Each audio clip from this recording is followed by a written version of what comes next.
Pernah nggak kamu udah capek-capek ngerencanain sesuatu, tiba-tiba gagal total karena ada kejadian yang di luar kendali?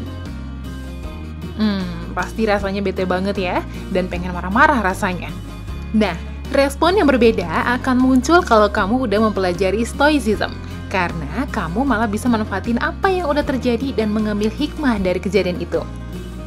Pastinya, hidup kamu akan jadi lebih mudah untuk bahagia. Siapa sih yang nggak pengen jadi orang yang mudah bahagia? Hari ini kita akan membahas Stoicism lebih dalam. Simak video ini sampai habis ya.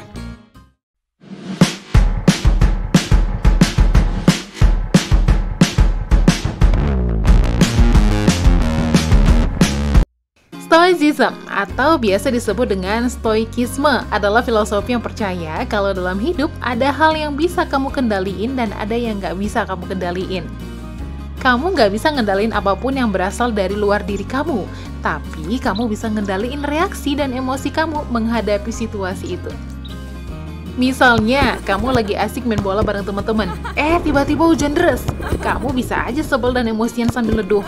Atau kamu juga bisa lanjut main bola sambil hujan-hujanan karena menurut kamu lebih asik dan bikin kamu lebih senang. Tapi, stoicism itu bukan berarti ikhlas dan pasrah sama apapun yang terjadi. Soalnya, kalau kamu sadar hal buruk yang terjadi itu di luar kendali, ini bisa bikin kamu jadi lebih produktif dan nemuin solusi yang tepat. Misalnya, kamu udah mati-matian begadang belajar buat ujian, tapi nilai kamu tetap jelek.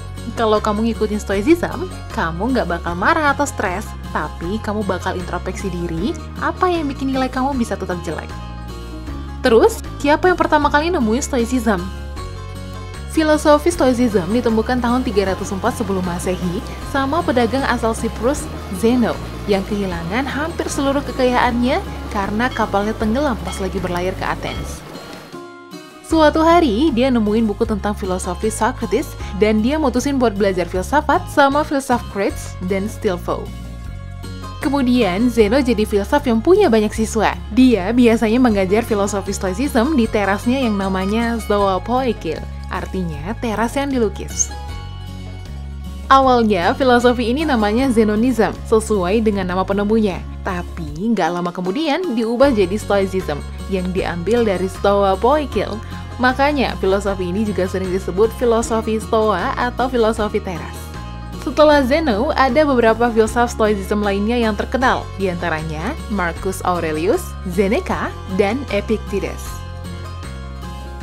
Udah banyak banget pemimpin dan orang terkenal yang ngikutin filosofi Stoicism. Misalnya, Nelson Mandela, Presiden Afrika Selatan yang berjuang melawan rasisme dan politik apartheid.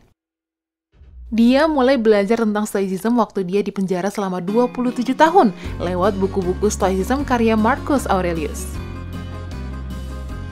Brie Larson, Anna Kendrick, J.K. Rowling, sampai Presiden Amerika kayak Bill Clinton dan Theodore Roosevelt juga tertarik banget sama karya-karya Marcus Aurelius.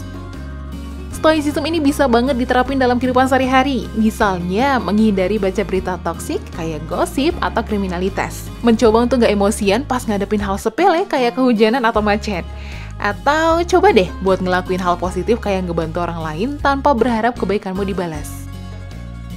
Karena sebenarnya kamu punya kendali penuh sama emosi dan perilaku diri kamu sendiri, tapi kamu nggak bisa ngendaliin reaksi orang lain atau apa yang terjadi di dunia ini, geng. Kalau kamu tertarik sama Stoicism, kamu bisa belajar dari YouTube, website seperti dailystoic.com, atau baca buku-buku tentang Stoicism kayak Filosofi Teras karya Henry Manapiring dengan bahasa yang ringan dan relate banget sama kehidupan sehari-hari.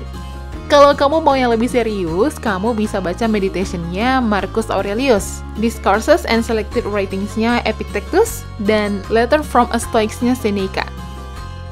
Bahasa ketiga buku ini emang cenderung lebih berat, tapi kamu bakal dapat banyak banget ilmu Stoicism yang bisa kamu terapin. Nah, itu dia geng sekilas info tentang filosofi Stoicism. Ini baru permukaannya doang loh, masih banyak lagi ilmu tentang Stoicism yang bisa kamu pelajari. Gimana? Tertarik nggak untuk belajar filosofi Stoicism? Atau mungkin kamu udah mulai nerapin Stoicism ini di kehidupan sehari-hari? Sharing yuk di kolom komen.